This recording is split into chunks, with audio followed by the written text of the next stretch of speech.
Your support, and we hope that you enjoyed the performance. Good afternoon. Come on in. Welcome to Convocation. We have a special program for you today. Just a few announcements, though, before we get started. Just a reminder for those of you who are taking this as a class for credit, just a reminder that it's pass-fail. There is no letter grade. If you have questions about your grade, feel free to email Ashley on Canvas, and she can respond to you. As a quick reminder, you are required to go to 3 other performances in addition to the 14 convocations. And there's a list of those approved performances on Canvas on the homepage for the class. Is the third one down, list of approved performances. If there's another performance you would like to attend and you're not sure if it will qualify, go ahead and email me or email Ashley on Canvas as well. Now, next week, and just by way of announcement, there are a lot of music and dance and theater performances in the next couple of weeks. So rather than go through all of them, just go ahead and take a look on Canvas for those.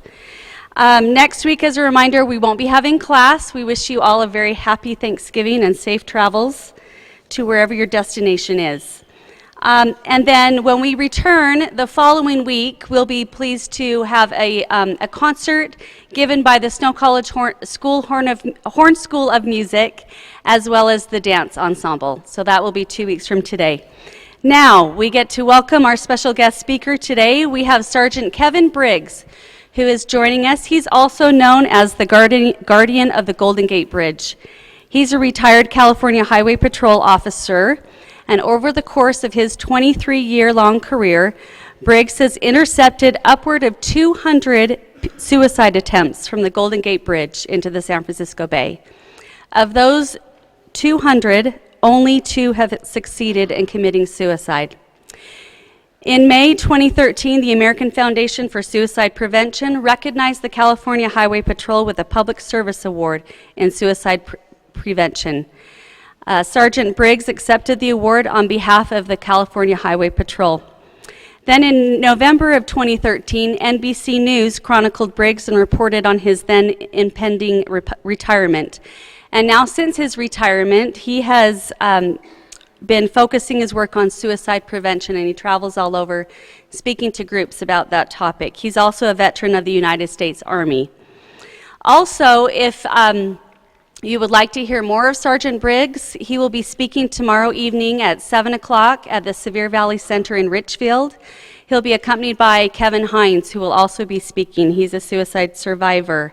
And if you'd like to reserve a seat on the buses, we'll have buses going down to Richfield. It doesn't cost anything. All you have to do is go to the Wellness Center, which is in room 109 of the Social Science Building, and talk to Kara Ward, and she can get you a seat. Pickup time will be promptly at 5:30 p.m. tomorrow at Snow Hall. Now, please join me in offering a warm Snow College welcome to Sergeant Kevin Briggs.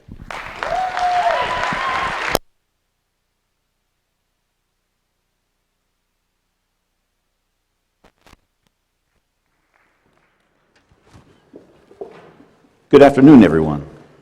Give me 1 sec to get set up here. Okay. I spent about 23 years with the California Highway Patrol. The majority of that time was spent on the Golden Gate Bridge, working in that area, both as an officer and a supervisor. Today, I'm going to go through some of my experiences on the bridge, as well as in my own personal life. I'm extremely passionate about mental illness, suicides. This is kind of what we did on the Golden Gate Bridge. The bridge opened in 1937, and since its opening, there's been around 2,000 people who have lost their life to suicide from that bridge. It's extremely tragic. This photo here, which I took in 2013, depicts an all too familiar occurrence on the bridge. A young woman over the rail. You can see her here. She's standing on this beam. This is called what we call the chord, C-H-O-R-D. And this is where most folks, when they go over the rail, that's where they stand, contemplating whether they want to live or not. So what we do when we get this call, we'll respond and we'll set up a perimeter, because we have a lot of pedestrians on that bridge. And you can see the officer bending down, talking to that young woman. This is what we do. It does them no good for me to stand here and speak down to them. My job and our job with the Highway Patrol is to empower them. If anything, I want them looking down at me. We're going to build rapport. We're going to do whatever we can do to try to get them back over that rail. We don't grab them. We don't touch them. I want them to come back over that rail. It takes a lot of courage to do that. It's very easy to just let go, drop, and all your worries and grief are gone. But to have the courage to face all the issues that so-called pushed you over that rail to where you're standing on that cord, to come back over and face those takes a lot of courage. So whether it's 20 minutes, we're doing this. The longest one I had was 8 hours there. We're going to be there. I'm going to be there. It warms your heart so much when you see somebody come back over that rail. I have lost a couple, and it's tough. And a lot of times it's tough for me to talk about it to folks. I'm going to go through a couple of cases with you today. I'll tell you about a critical incident I had. Before I retired, I was the motor sergeant, meaning I rode a motorcycle, and I was working the day shift, and we worked 12 and a half hours. So we went from 6 in the morning until 6:30 at night. And about 6 o'clock in the evening, we received a call of a man over the rail, standing on that cord, and we had a new commander, a new captain in charge of the Marine area at the time. And I told him, I'm going to go down there to make sure that the officers that are working this are okay, and if they need anything. He says, you know what, I want to go with you. And do you ever want your boss right with you the whole time? Not really. Yeah, all right. For one, I couldn't take my motorcycle, which I could get there very fast, because I can ride down that sidewalk. But now I'm stuck in a police car there. It's a drag to drive in traffic. So we get down there, and the officer is engaging this man. The man is standing on the cord, holding on to the cable, and he's looking over like this. So I walk up to the officer, and I just tap him on the shoulder to let him know that I'm there, and also to let him know the commander's there. Well, the gentleman over the rail turns and looks at me, and he goes, you're the negotiator, aren't you? And I said, no, sir. No, sir.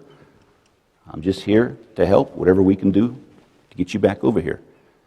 And then, continuing to look at me, he goes, you have 3 master's degrees, don't you? No, I don't. I said, wow, how'd you get that? Man, ESP, what do you got? That's really cool that you got that from me. How'd you know? What that did was establish rapport. That's what we call a hook. Family, responsibility, anything that they got. I had a guy that was his responsibility for a goldfish. We talked about a goldfish for a long time, and that's what helped him get back over. So those were the hooks that we can get, anything to keep that communication going. So the officer, very smart officer, he had been engaging the guy right here. He does this because this guy engaged me. He steps to the side, and now it's my go at this. So I would have done the same thing. Have fun. I'll do traffic control or something. So now it's up to me. I engage this guy, and my commander, being the very intelligent man he does, is right there with me, but he doesn't say a thing. Even though he outranks me by a couple of ranks, he's just hanging out because he doesn't know this. He hasn't been through this. So I'm trying to engage this guy. He's under the influence of alcohol. It's obvious. And I'm trying to connect with family and different things, and his mood and his emotions are keep going up and down and up and down. He's crying one time, and he's angry another time. But it gets to a point to where he's hanging on to the cable, and he leans over. And I told my commander, I go, you might want to back up. This may not go well. So he goes, no, I'm going to stay right here. And the guy starts doing this very heavy breathing, and he's hanging on. He goes, and to me, that's a sign that he's getting ready to go. So I read a lot. I still like to do a lot of research on how I can help folks, and we're always learning. So I had heard of a technique, and I did this. I went, hey! Clapped and yelled at this guy. And what it did is it snapped him out of what he was thinking at the time. He turned to me and said, perfect. We re-engaged. Another 20 minutes of talking with this guy, talking about his family and the pain that they may endure and the different things that may happen. And he did come back over. And we got him some help. We take him to the hospital. They're not under arrest. They're simply detained. So we get in the car to drive back, the captain and I. And he goes, that was pretty cool what you did. And I said, well, what was that? He goes, when you yelled and clapped. He goes, you distracted him, and it got him to look back. Well, that was a technique that I wanted to try. It's a crappy thing to have to do it at that time, but that's what I had. He goes, yeah, but did you notice? 2 things happened. What? He's all, 1, you scared the hell out of me. I don't care, that's cool, that's on you. The other is, that guy was holding onto that cable, not like this. He was holding on like this. So when you did that, his whole hand shook, and he almost fell off. Oh, point well taken. So, most of these people that come up on this, almost, at least 95% that I've talked with, have been on some sort of medication for mental illness. They've stopped it, at least 3 weeks or so. That's a big indicator when people go off of their medications. The teenagers that I've dealt with,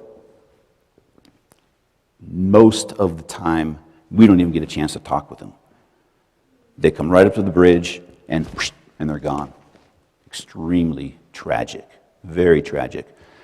This young lady, I took this photo before I retired, teenager, she did come back over and we were able to get her some help, so it was very successful. What are some of the causes of mental illness? And you'll see when I talk about myself how I come into play in a lot of this. Nutrition, poor nutrition, or exposure to things like lead can, long-term, can be one of the causes of mental illness.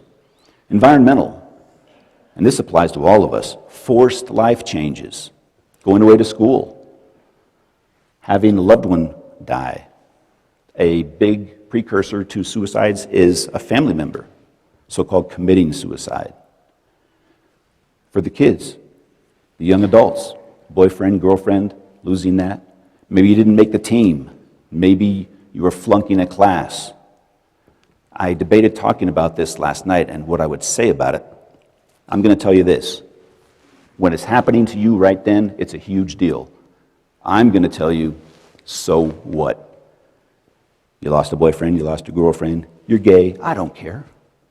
The worst thing that can happen as a parent is losing a child. The very worst thing. I have 2 little boys, 11 and 13, which I'll be talking about. Anything that's going to happen to them. Fall off a bike, cancer, suicide, anything. Let it happen to me. Let it happen to me. That's the worst thing that could happen. Substance abuse, long-term, has been linked to paranoia and depression. Traumatic brain injury, we see that with a lot of football players now. Long-term, what's going on with that? And genetics, it can run in the family. What's some of the signs to look for? Behavior, their appearance. They're dressing like this, and all of a sudden now they're just in a t-shirt, no shoes. Maybe they had a big pot leaf on their shirt or something. Little things like that that most of us might miss, but changes in appearance. And I'm not talking about just growing a beard or a mustache, but significant things like that. When you see people sleeping a lot, 18 or plus hours a day, or they start using or abusing drugs or alcohol, the reason, big time reason for that, is they're in a lot of pain. And when you're in a lot of pain, if you're on drugs, you're on alcohol, or you sleep a lot, you're not experiencing that pain. That's a way to get away from that pain. That's a big indicator. Your grades are declining. We spoke about that a little bit. You can work on that. It can come back up. But these are indicators for each and every one of us to watch for all around this college. Withdrawal. That's a huge one. When you see people that normally want to go out and go with you to coffee, or just go out for walks, or whether you're going hunting or fishing, and all of a sudden now they don't want to. They just want to hang out at home. They're just watching TV. They're not kept. Big indicators. I want to tell you about my history because I cannot expect anybody, not today, maybe today if you'd like, tomorrow, whatever, to open up about yourself if I can't open up about myself. Leading by example is very big with me. It took me a long time to talk about these things until very, very, very recently, and sometimes it doesn't go well for me either when I talk about it. But I started out right out of high school into the United States Army, 2 months. I went into the airborne infantry. I was in the Army for 3 years, but my second year into it, I was in Germany, and I developed cancer. But a cancer that hits a young man at age, 20 at the time, really hard, testicular cancer. And mine had spread throughout my body. And I had to have several surgeries. I had what they call a lymphadenectomy, where they cut you open here down to here. And they open you up and they take out the lymph nodes, which I believe strain blood. They took out 45 of mine. 37 were cancerous. So it had spread around. So I had some months of chemotherapy and all of that. And got through that.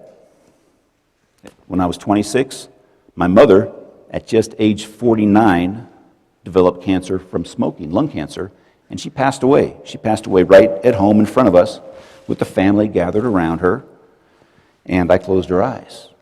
A big hit.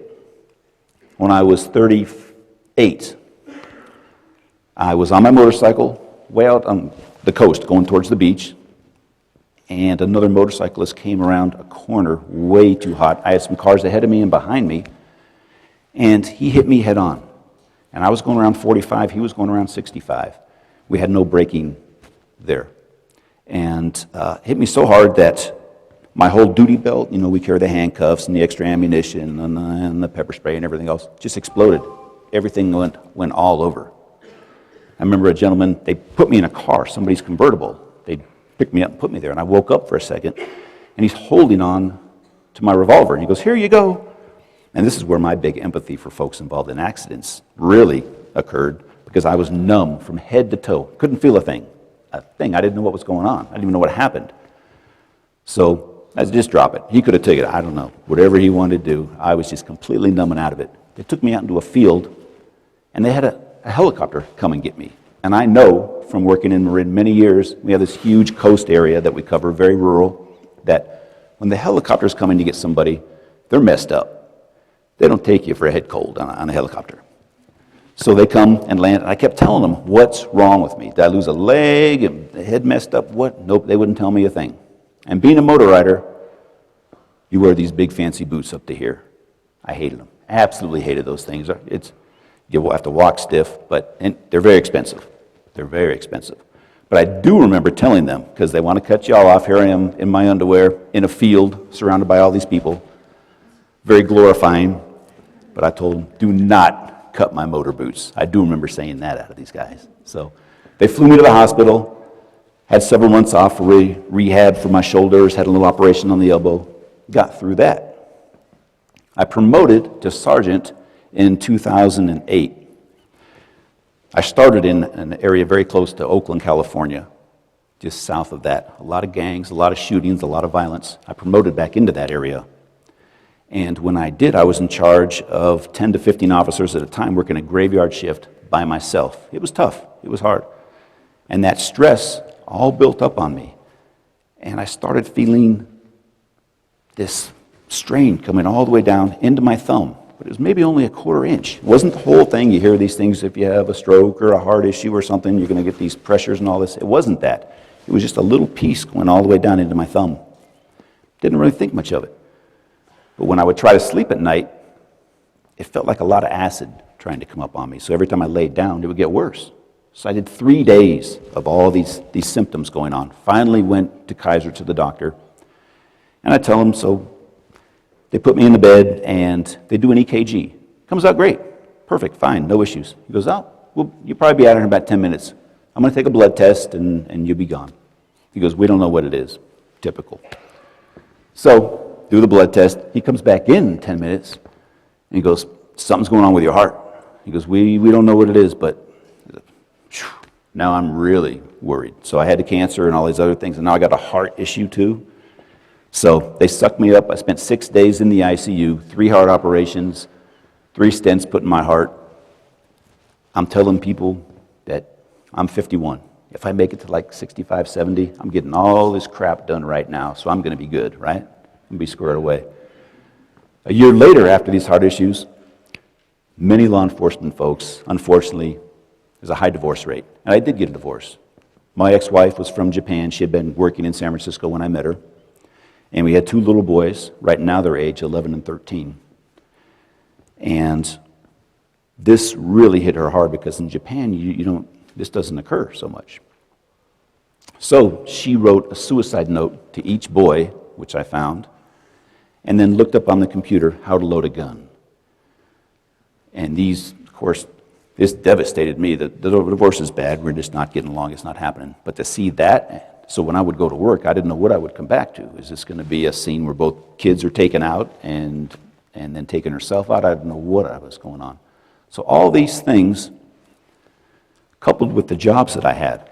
I was in the Army for the better part of 3 years. I went into corrections. I worked for 3 years at San Quentin State Prison. And then I went into the Highway Patrol, these macho jobs, so to speak, where you don't or you can't, almost not even allow you to raise your hand and say you might have an issue. These are these macho jobs where you just don't do that, especially San Quentin. If you say you might have an issue, they'll eat you up. They really will. You can't do it. You just don't. So all these things built up on me. And I found myself sitting at home. I'd go to work and be fine. But at home, I didn't have this suicide ideation, but I thought I was just lazy. I would sit on a couch for 2-3 days at a time and not do anything. Nothing was getting accomplished. It was hard or a chore for me to even raise my hand, to raise my arms up. Strange stuff. And this went on for some time. Finally, I had a physical with my doctor. And I told him what was going on. I just don't have any energy. I don't do anything. Nothing's getting accomplished. When I go to work, I'm good. But when I go home, I'm not doing nothing. This sucks. Something's wrong. We did a test and some things. He goes, "You have depression." He goes, "How do you feel about that?" "Now I'm depressed." "What do you think?" Of course, who wants that? Nobody wants that. But at least he figured it out. So he put me on a mild dose of some medication. And then I worked on myself a little bit. And I developed what I call my quality of life triad. And this helps me out. It's not for everybody, but it helps me. It starts with myself on top. My own self-care, my own self-worth, thinking and knowing that I am somebody that can help others, and my own self-compassion. We all screw up. We all do things wrong. So what? We get over it. I didn't intentionally ever mean to hurt somebody. I know that. Our own self-compassion is very, very big. Professional care. And in this, I'm not just talking about a psychologist or psychiatrist. Your teacher. I do transcendental meditation. It's something that a lot of high-end CEOs use. Jerry Seinfeld uses it. It really works to take blood pressure down and give you more focus. When I was in my 20s, if you'd have said meditation, I would probably walk out the door. But I can tell you it does work. It's something to look at. It's called transcendental meditation. Going to the gym, all these things that we have built up a lot of cortisol in our bodies, a lot of stress. You do, that's for sure. All the stuff that you guys got going on. We have to get that out of the bodies. Meditation, going to the gym, hanging out. Your social support is huge, and that's the other part of this. Your support from your families, each and every one of you helping out each other. So these are the things that I do for myself. The big question, if you think somebody is showing all these signs and you're seeing things, how do we do this conversation? This is a tough one. This is really tough. It's pretty easy for me on the bridge if they're over that rail because you know where that's going. So that's already out the door. Building rapport is critical, number one. If you already know the person, a friend, family member, that's half the battle right there. But just letting them know that you're there for them. We're not going to have this conversation in a Starbucks, in a restaurant, in a library. we're going to have this where they are comfortable, where they are the most comfortable. You're asking them to bare their soul, to really what's going on, not a lie, what's going on with them. So it's where they are comfortable. After establishing that rapport, how do we get to talking about suicide, hurting themselves? I like to normalize it, normalize their feelings. I got this from Dr. Sean Shea. Fantastic individual, fantastic book. S-H-E-A is his last name. But to normalize what they may be thinking. So even if they think they're lonely, everything's going wrong, they think they're the only ones going through it. But we bring up the topic by talking about what others in similar circumstances may be thinking. And how we do that is by this sentence. And it starts with sometimes. And I had the hardest time to remember this because who starts a sentence with sometimes? It's tough, and I like to personalize things. So if I'm talking to someone named Sarah, I go, sometimes, Sarah, when people are in such pain as you are, thoughts of killing themselves can occur. Have you been having thoughts of killing yourself? And that really seems to resonate and work well with folks because it normalizes their feelings. I personalized it, normalized it. Now what happens if they say yes? Now do we jump back and say, how could you do this to me? What are you talking about? Are you stupid? Are you crazy? Expect that answer because it's going to come. I'm going to talk about the number of suicides in a while. It's out there. It's not going away. Unfortunately, mental illness is not going away. So if somebody says yes, what do you do? Okay, let's deal with it. How long have you been having these thoughts? How are you going to do this? What's their plan? Have they tried it already? If they have tried it, what stopped them? And what's good about this is, like Robin Williams, he did with a belt on the door. Well, I did do it, but then I just couldn't do it because it would have really hurt little Bobby. Cool. Now that's a hook. Little Bobby's a hook. Okay. Glad. Well, I'm so glad that you're still here. Tell me more about your suicide ideation now. Let's go into that. Have there any other ways you've thought about it? And if they're really adamant about it, still contemplating it, don't leave them alone. They need to seek help now. We'll take them there. We'll call somebody to come and get them.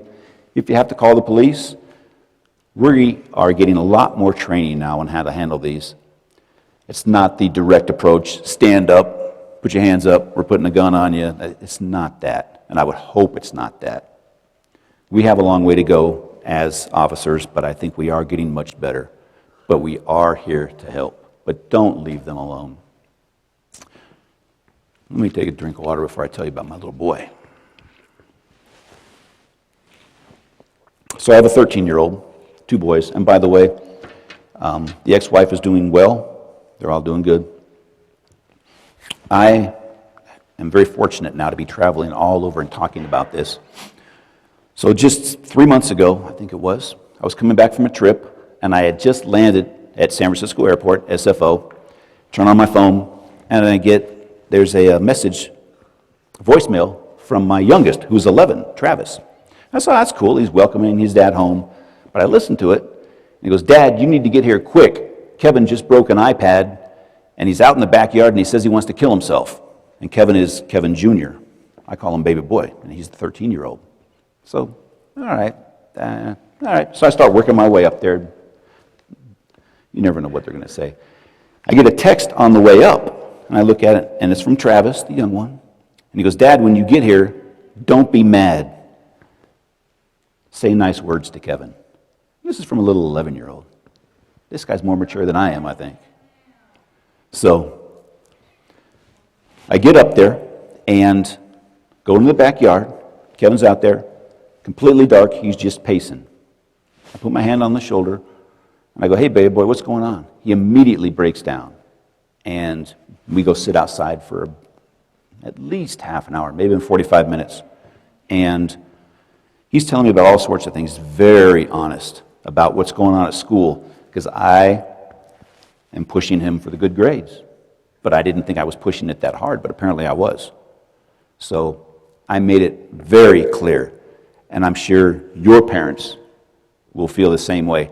I don't care if you get all Fs. I want you here. Now, I don't want all Fs, but I don't care. I want you, the most important thing is you here. And I had not discussed the divorce with him, which really was big with him also.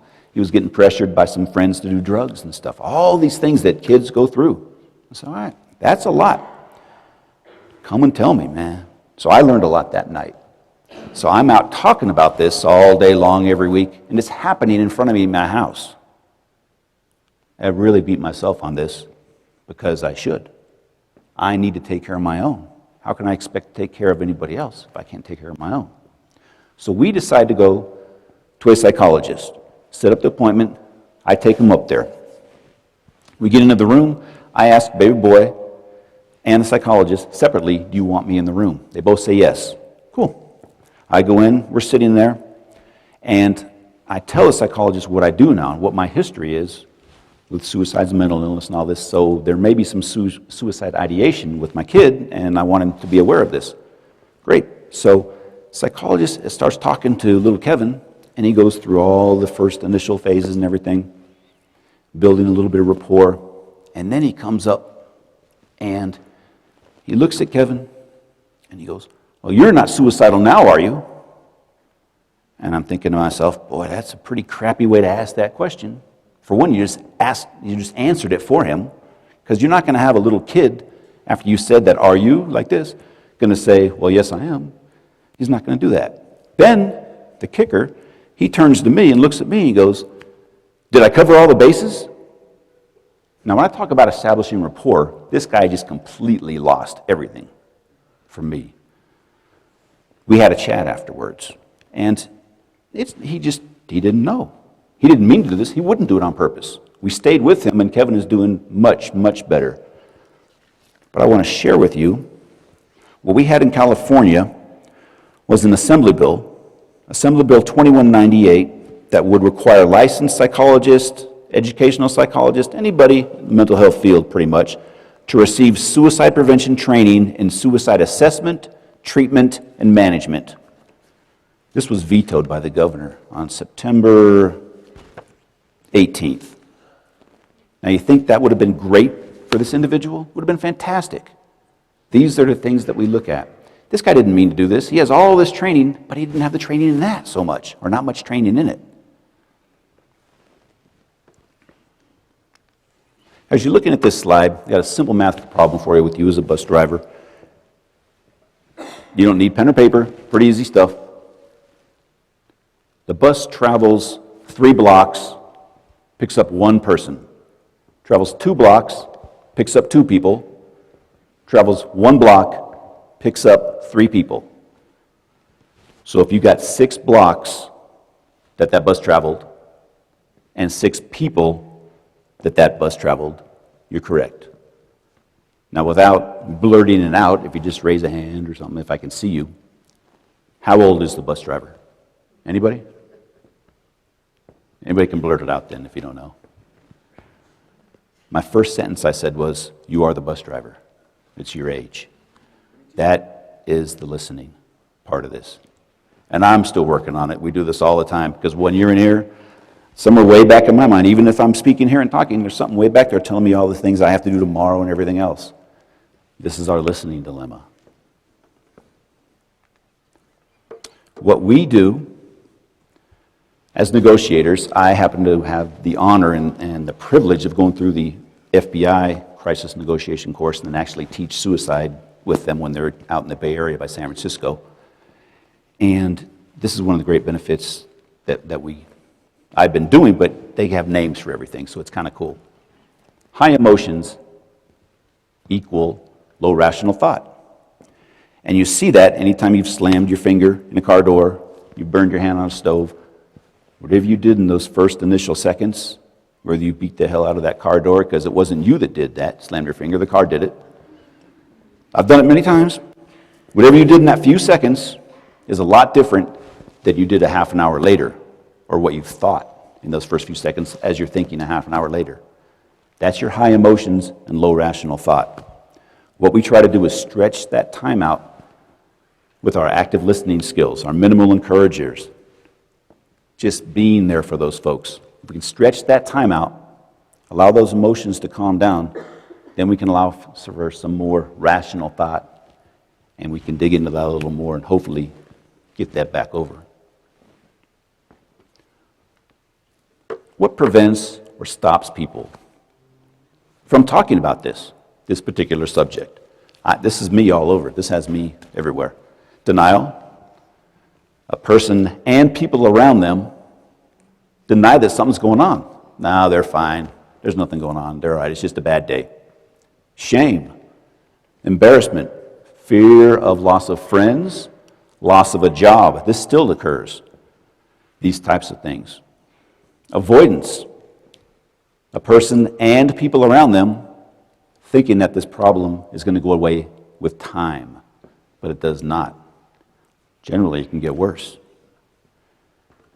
Some of the damaging phrases, and I have done all of these, believe me. Calm down.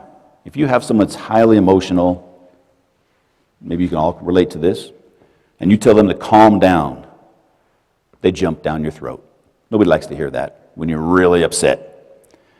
But if you say something to the effect of, I can see or I can hear how angry you are, it goes a lot farther.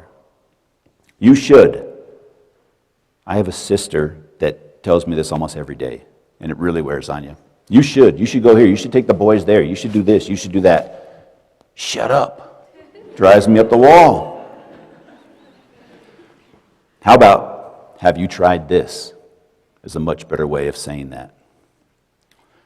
We in law enforcement, and you probably heard of this also, it's always the who, what, when, where, and why, like reporters and stuff. We leave the why out of it. The why places blame and shuts down the rapport. Very simple. I understand. When I showed you that photo of that woman that was over the rail standing on the cord, do you think I understand what she's going through? No. We generally don't understand what other people are going through. But if we phrase it as, if I understand you correctly, and then say what you feel, it goes a lot farther, really works a lot better. I'm going to show you a short video, and you can tell me if this person establishes good rapport or poor rapport.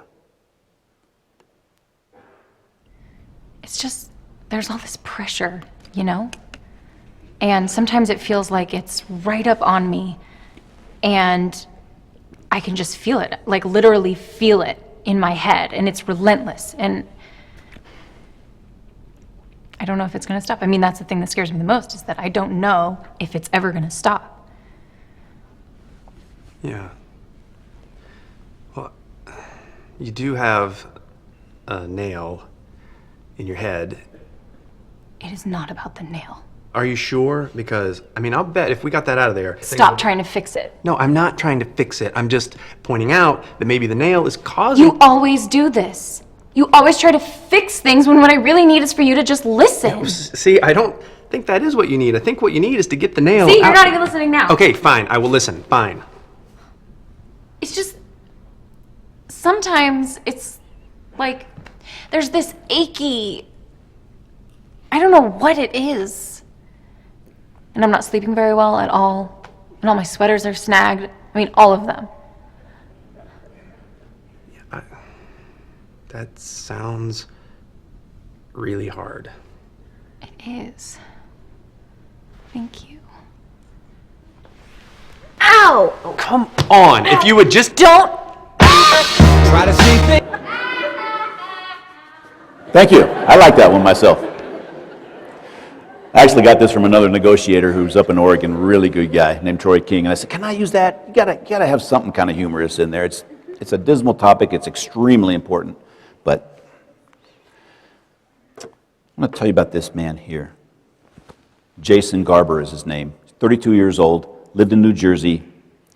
I met him on July 22nd of 2013 when he came to the bridge and was over that rail sitting on that cord.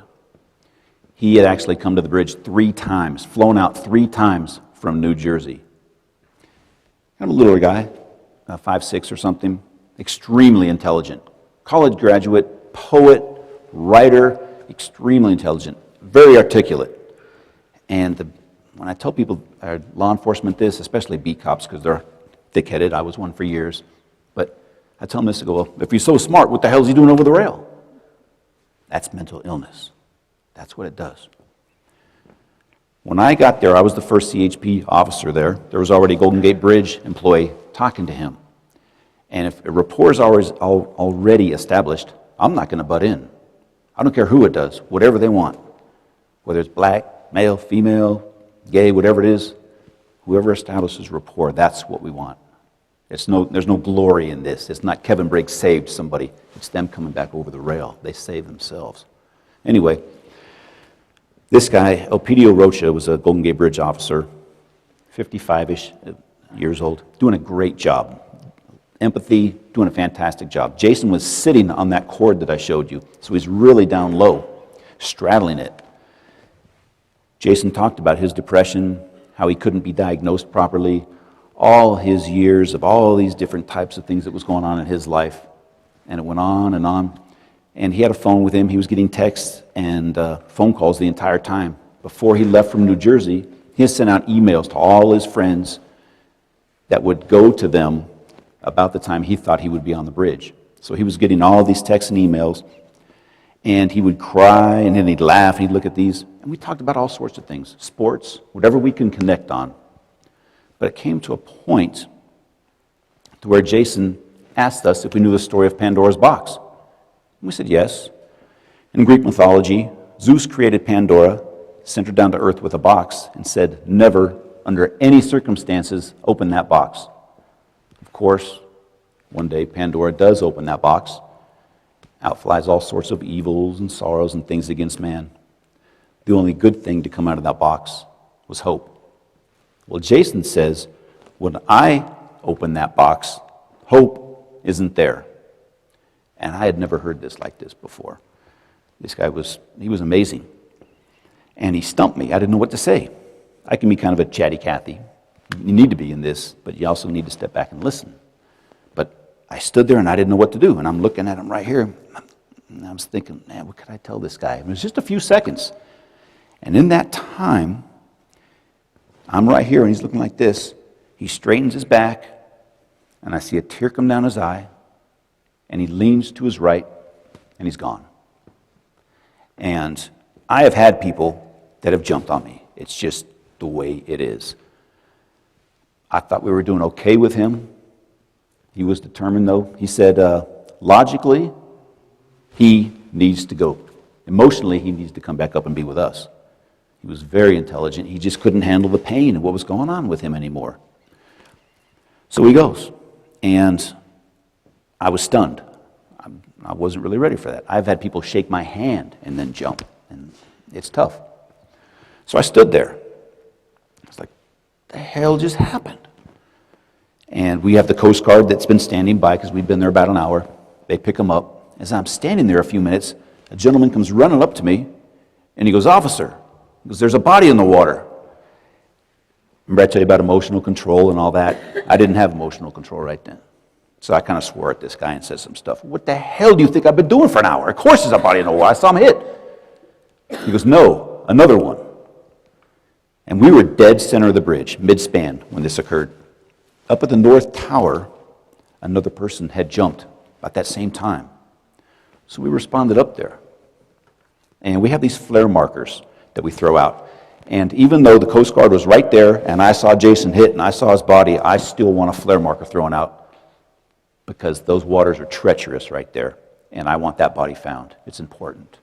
So I responded up to North Tower. I had Bridge, Golden Gate Bridge carries these flare markers, the people there. They throw out a flare marker. This flare marker here is Jason. The one on the bottom, right in here, we were late getting up there. It was a few minutes to get up there. So that body had already been floated into the bay, and that body is somewhere over in here. So as this progresses, I immediately called the Coast Guard and air support to come out and mark this body and hopefully pick it up. As this progresses, you see Jason's marker up there, this marker here, that body is over in here now somewhere. And You see where that big ship is now? The container ship and the marker right in there?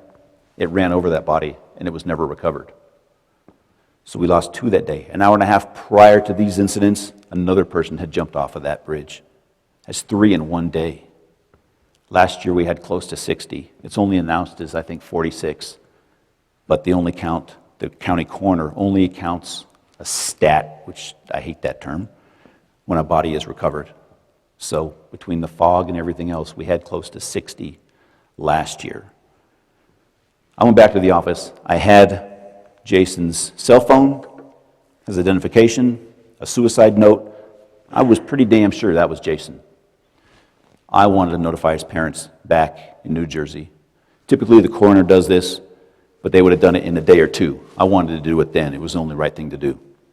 I called back there to the Marlborough County Police Department, or maybe this is city there, and because Jason had put all these emails, his parents kind of knew what was going on.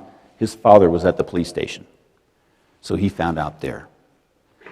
They respond back to his house where they tell his mother, and after a little bit, they called me back.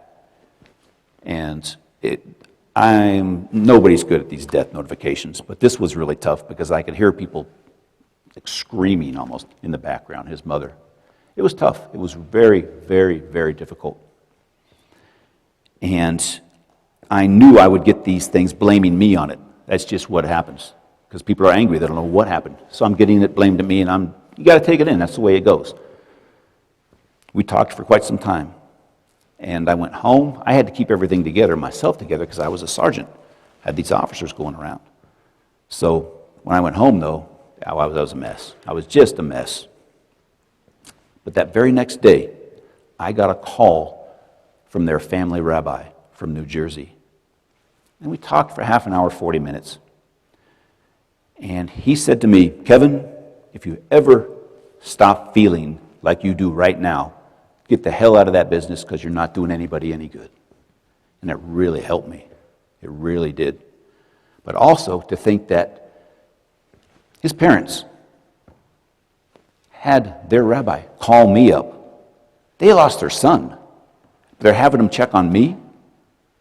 Truly, truly amazing. So I keep in contact with their parents. I actually flew out there and met them on my own. And they're very nice folks. The father, this is a big one for people. Marvin Garber, Jason's father, it's been over a year. He is doing horribly, horribly. He doesn't work.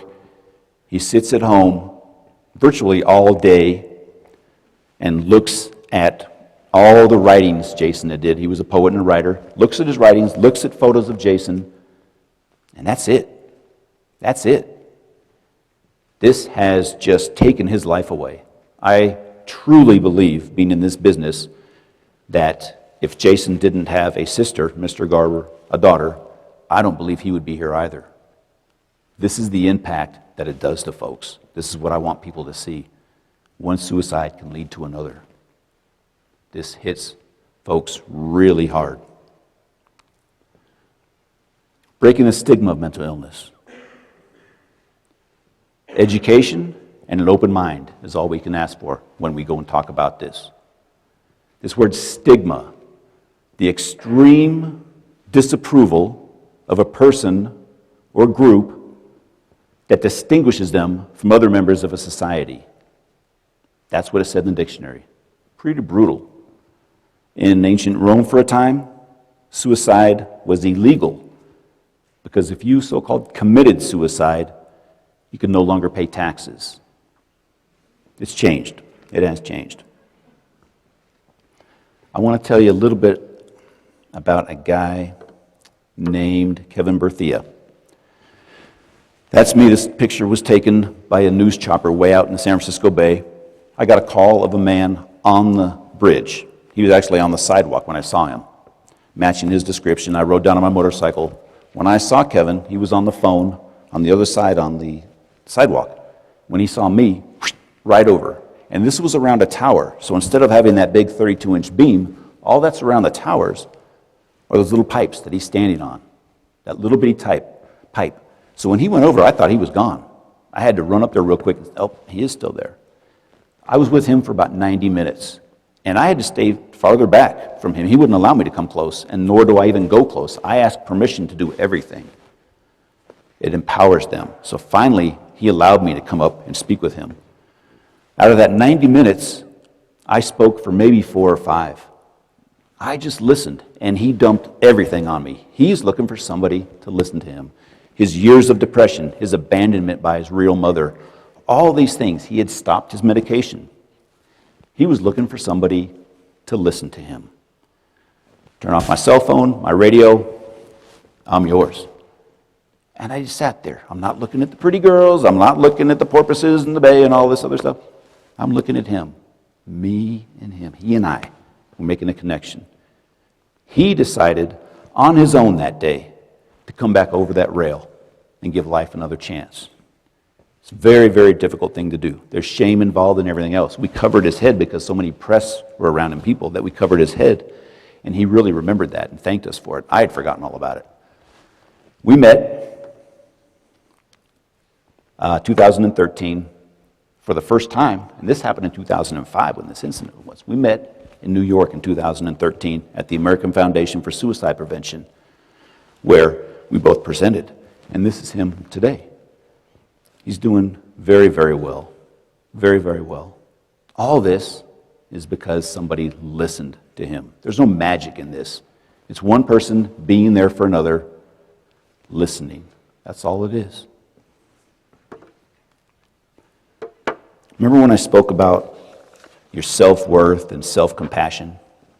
I want to read something to you. And it's regarding basketball. I've missed more than 9,000 shots in my career. I've lost almost 300 games. I've been trusted to take the game-winning shot and missed 26 times. I have failed over and over again in my life, and that is why I succeed. That's from Michael Jordan. I found that just fascinating. I've seen that up in some gyms. I thought that really hits it on the point there, just nails it. I want to leave you with one other bit of information. Raising your hand, acknowledging you may have an issue.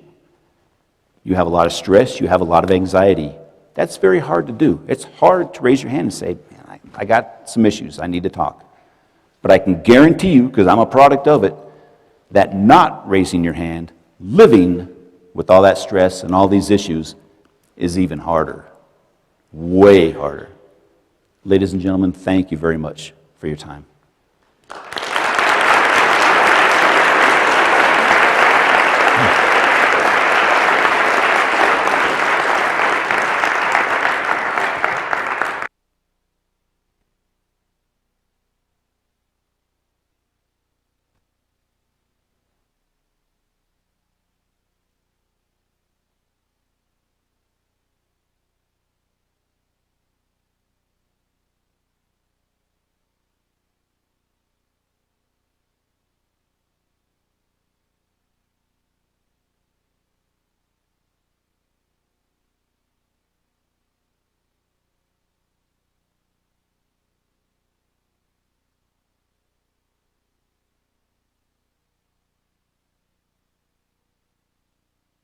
Way harder.